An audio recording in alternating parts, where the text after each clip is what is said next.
R. Williams once said, trust is always earned, never given.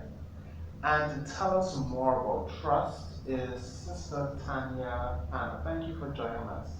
Thank you so much for having me. Before we get into trust and all that, tell us who is Tanya Hanna? Okay, well, Tanya Hanna. I am a mother, a wife, a sister, and I'm a lawyer by profession. I'm a member of this church, of the Senator of Seventh-day Adventist Church. Um, I am a pastor's daughter, the third of four children. So those, I would say, in some, I guess those are the things generally that would indicate who I am. I mean, who I am at a cellular level. That's a whole other thing. Okay. But yes, that's generally who I am. Now you stated that you're a lawyer. Yeah. Growing up as a young girl, did you always want to be a lawyer? Was that your No. first career choice? Not at all. Oh, really? No. What is it? I wanted to be a doctor. I wanted to be a pediatrician when I was growing up. And I went to school in South Andros. I was at South Andros Senior High. And I had a really good math teacher. I remember him so well, Mr. Rahim. Okay.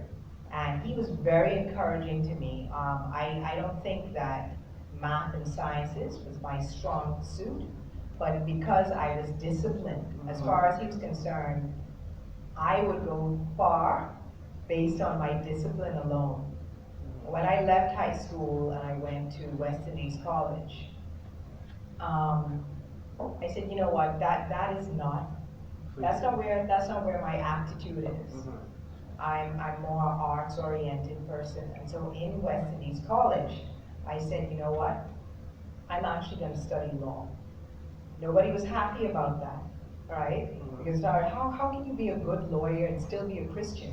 How can you be an Adventist? Why do you want to do this? That was the reaction. And I said, no, I said, I can be an honest, trustworthy lawyer, right? I don't have to be somebody that's dishonest as a lawyer, which was the view that many of my family members had. And I think a lot of Adventist and Christian people in general. Yes. So I left West Indies College and I went to Manchester High. So I left college, I went back to high school to study for my A-levels so that I could get into law school. And then from there I went into law school and the rest is history, so to speak. So was it difficult being a lawyer, seeing that most Adventists or people in general think lawyers are dishonest, they're just there for the money? Yeah, so I made the decision that, you know, I was going to study law. I was always interested in corporate law. That was my interest. I never wanted to get into criminal law. Okay. So I always knew what I wanted to do in the law. And of course, after I became a lawyer, I spent approximately 2 years at the Attorney General's office, where I worked primarily on the civil side. That's the non-criminal side of things, where government departments would write into the Attorney General's office for advice. Okay. We would research the matter, whatever it was, and then write back to them, giving them advice on whatever the issue was that was raised. I remember when I first went there, they exposed us to some criminal files, and looking through those files, that confirmed to me that that was not for me. Yes. That was not for me, and I was like, no, there's no way that I can do this. And so when I was invited to go to my firm that I'm at now, Graham Thompson, I was happy about that.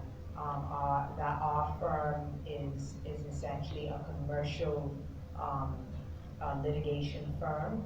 We don't do any sort of criminal law, and so I knew that that would not be an issue for me at any point in my career. So I stated that you're a trust officer, right? No, I'm a trust and estate planning lawyer. Okay, so there is a difference between that and a criminal lawyer, correct? And you mean a trust lawyer and a criminal lawyer? Yes. Oh yeah, absolutely. So a trust, if you're studying, okay, if you have trust companies, there are trust officers.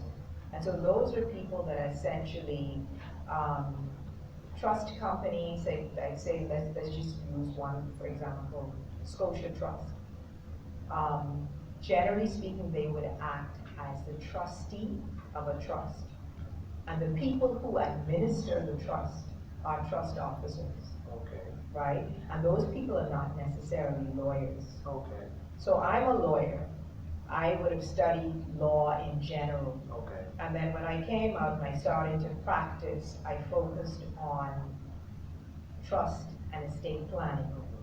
And estate planning is essentially when you're advising someone on how to structure their estate, all of the assets that they have. So if they have, if I'm giving you advice, I would say, Robin, what are the assets? What's the property that you have? Let's see how best to make sure that we put some sort of structure there. So that if you want to make sure that your mother or your brother or your sister or whomever, right, you want to make sure that they get what you intend for them to get, then I would be the person who would try to help you to say, okay, a trust is good for you, or, you know, it's not that you may not need to have a trust, let's do a will. Okay. Or maybe you can use some other info like a foundation or a purpose trust or something else. So there are different kinds of trusts, I assume, that's what you're saying. Right, so yes, so there with trusts, you can have different kind, it depends on the purpose for which you want to, yeah. So for example, say I wanted to establish a trust, and I just decide that, you know what, I'm going to have Pastor Paul will be the trustee of the trust. He's the person that I would transfer the property to. So he's my trustee. I'm the person who would be the settlor of the trust. I'm settling the trust. I transfer the property to Pastor Paul, and I say, Pastor Paul, I want you to hold this property on trust for the benefit of my husband and my children. Okay. All right? He is obligated to do exactly what I say, and I set out in the trustee how I want the property to be dealt with. So it's something like a will. In a sense, it's a will. Where you have the executor and... Right, so a will doesn't take effect until... the person's death. That's right. Yes. Now, a trust will actually start right now. The minute that I execute the document, so I will actually, if I transfer the property to Pastor Paul in the example I was given before, I transfer it to him, I say, I execute it, he executes accepting the property, right? I say to him, I want you to make sure that Antonio and Ashley, that they get this property on my death, right? I can decide that I'm actually going to give them a portion of the property now, right? Because the trust will actually take effect now. Or I can say to him, if after I die, if either of my children, right, have succumbed to some sort of debilitating condition, right, or they're on drugs or something, they're doing something that I think would not be good for them. What I want you to do is to try to use some of the money that I've left to help them to get over that debilitating condition. And once we are assured that they are over that, then you can transfer some of the money to them. So question, when is it a good time? Because I was looking at the newspaper, you see a lot of young people my age, late 20s, getting my correct age, they are dying. So when is it a good time for someone to write a will and a trust? Well, you can do it at any time. I mean, a person who is 18 years of age or older can write a will, Okay. right? Once the person is of sound mind, 18 years of age, they can actually prepare a will. I think it's just for you to make an assessment of the assets that you have, right? So if you have, say, some interest in property, right? Or even a car, you have people out in the world have jewelry, things like that. All of those kinds of things. Make an assessment of the property that you have, and you can actually set that out in a will. Now, it may not be cost effective for somebody to actually have a trust, because usually people who actually establish trusts sometimes have a significant amount of money. They will actually ask a professional trustee to act as trustee. They will say, okay, I'm going to transfer all of this money to this trustee. We want you to invest it. So that there's that sort of dynamic depending on the amount of assets that you have. But sometimes people would be surprised at what they have. They're like, I don't have anything. But take an inventory of what you have, and like I said, the will is the most basic form of the most basic is estate planning tool. And so I definitely would encourage anybody and everybody who's 18 years of age and older, assess what you have, and then get assistance in preparing a proper will.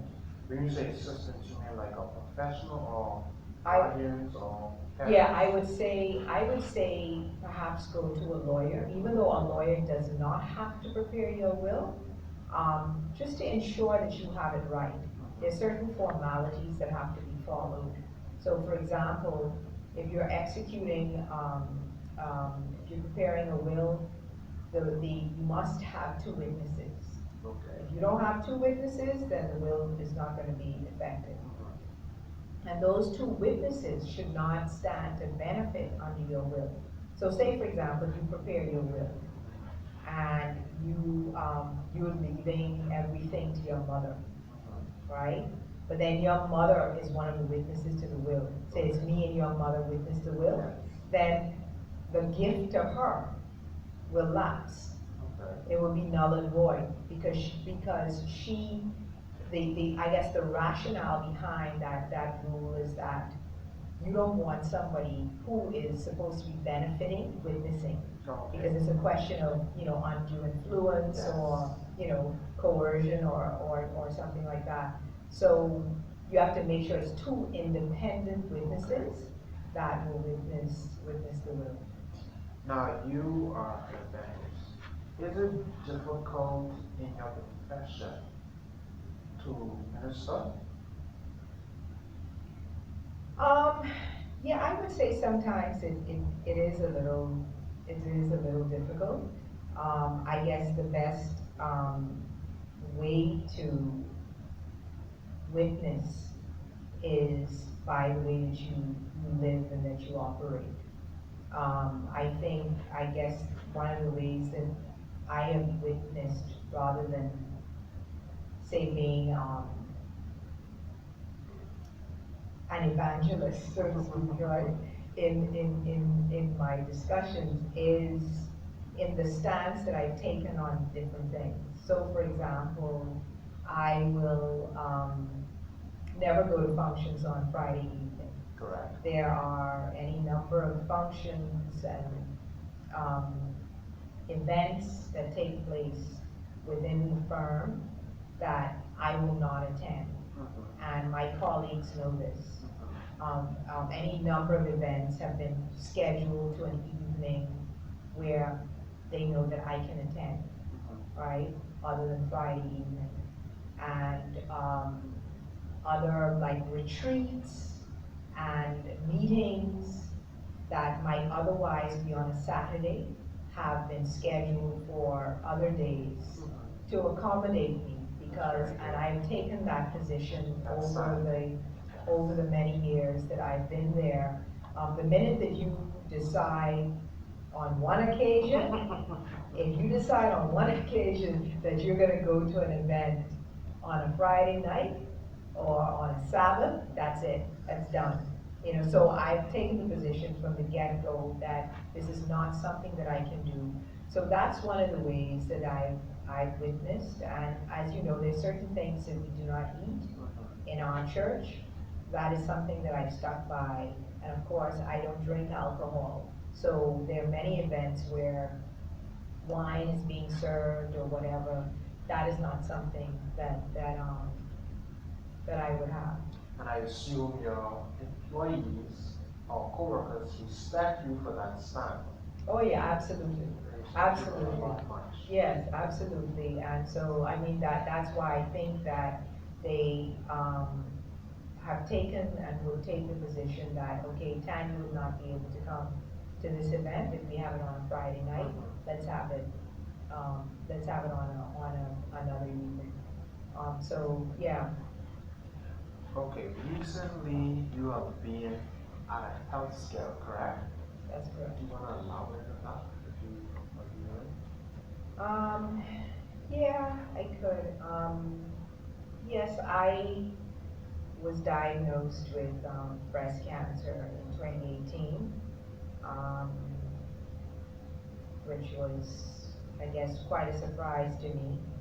I had been tested here. I felt a lump. I got tested here in Nassau. The view was that it was probably nothing, but I just wanted to double check, and so I did that. And when I double checked in the States, long story short, we found that it was early stage breast cancer. And I was shocked by it, but I was very positive about the outcome. And a part of why I was positive about it was because my sister had done so well with breast cancer. The reality is that when my sister in the following year passed away, that really threw me for a loop. I wasn't as positive anymore.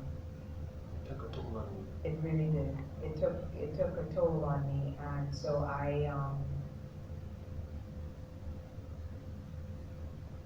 really went through it, and quite frankly, I might as well just say it, I'm still going through. I'm still going through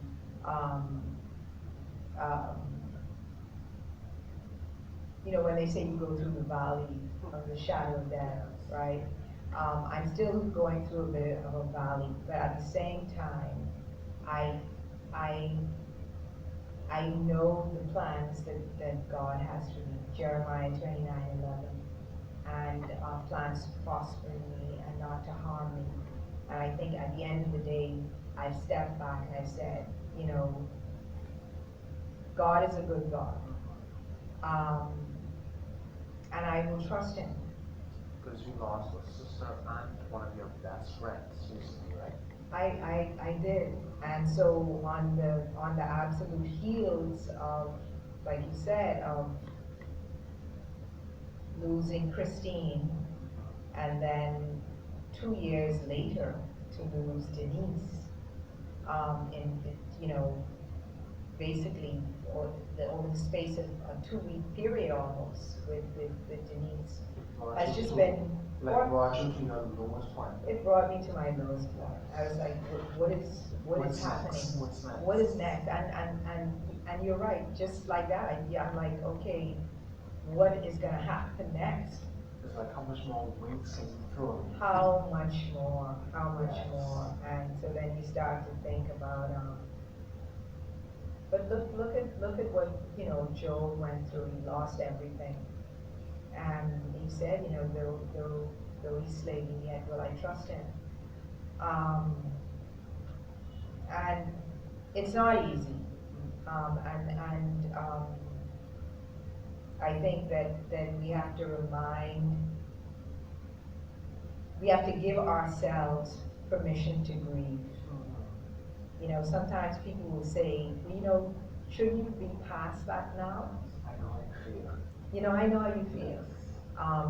But we have to give ourselves permission to grieve, and the fact that we grieve does not mean that we do not trust God or that we do not have hope. Because some people do grieve differently than others. Exactly. Yes. And I think people have to give other people that space. Exactly. Because once someone dies, you get a lot of phone calls, a lot of visits. It's like, just give me my space. I have time for others, just give me my space and let me grieve every month. Yes, and you're right. I mean, I think we all we grieve differently. There's some people who they go into a shell. Other people are more out there. They need people around them.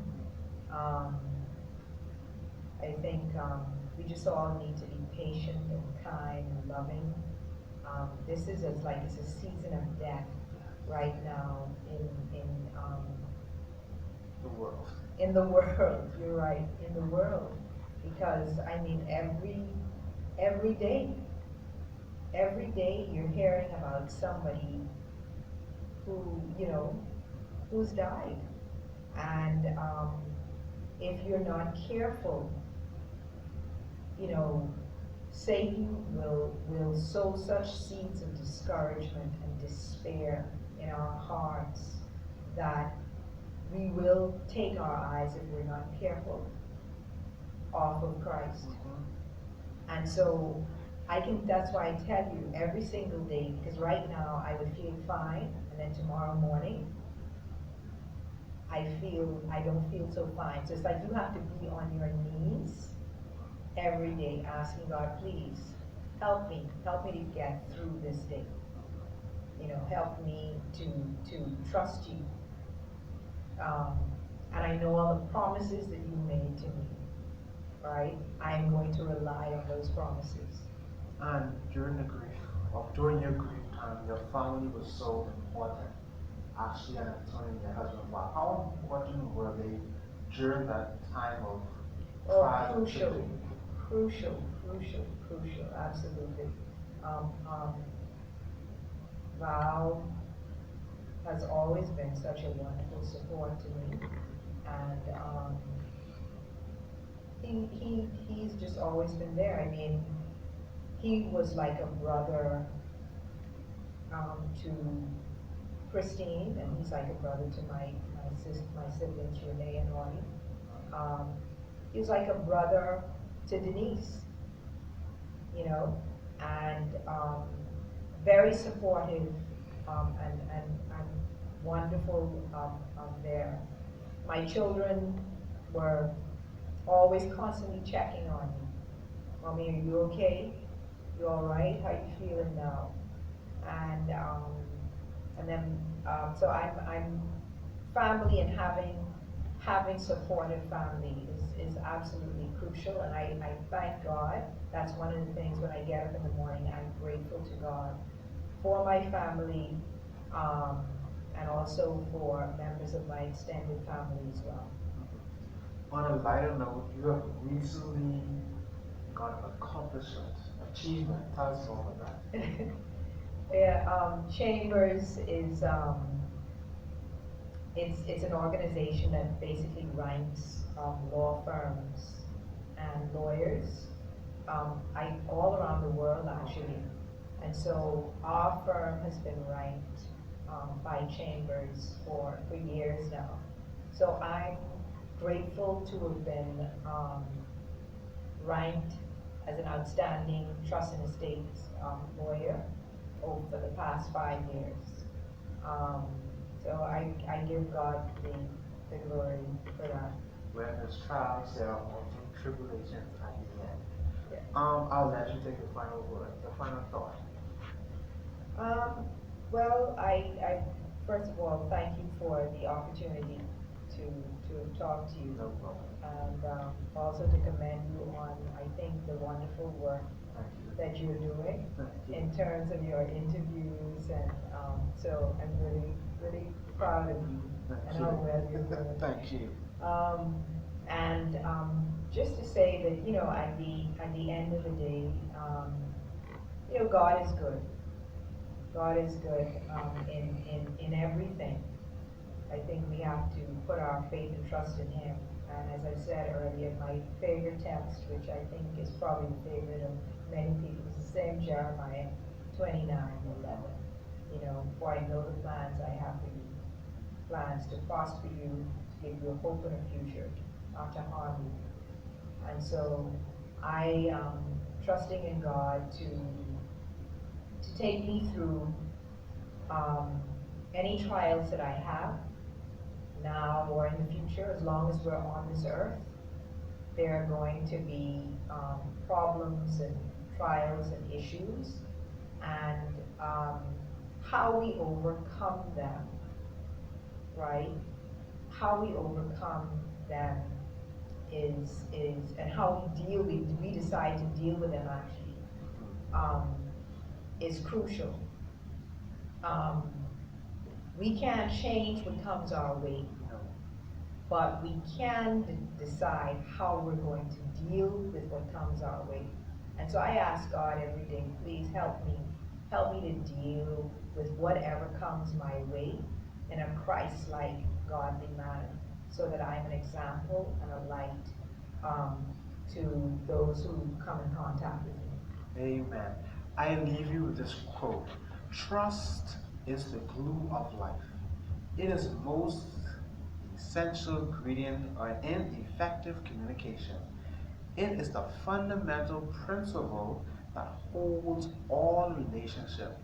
I want to thank you, Sister Hannah, for joining me tonight, this evening, I should say, and I hope that we have you again next time for a more in-depth conversation about wills and trust and all that good stuff. And thank you, audience, for tuning in. And remember, let the Lord grow in you.